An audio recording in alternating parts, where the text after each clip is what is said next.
ultimately, I think the libertarian answer to how to make sure that businesses behave ethically and look after their customers, and that we don't have regulatory capture where we have these powerful regulators who are often staffed by members of the profession they're meant to be regulating. I know that one of you, I think Robin, talked about the rotating door in APRA. And you get these people who are career bureaucrats or technocrats in the case of the medical public health industry. And they are the last people who should be overseeing ethical behaviour in their industry.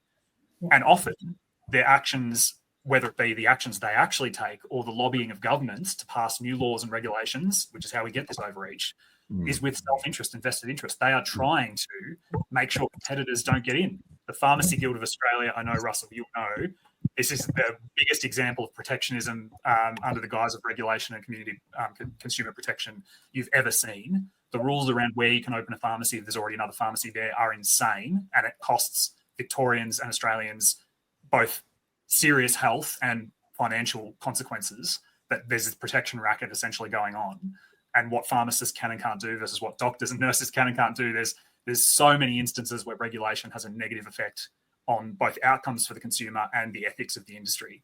So we say that, and this was identified in the ACCC report on so-called price gouging with the supermarkets, they identified the need for planning zone reform, the need for deregulation, the need for lowering barriers to entry.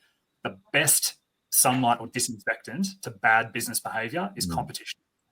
Every day of the week. The reason, and I'll finish on this, and this is a little bit cheeky, but I'll make the point. Our major parties are a duopoly that have massive protectionist barriers in place to protect them. And they behave like businesses that don't have to worry about their customers going somewhere else. That's how they behave.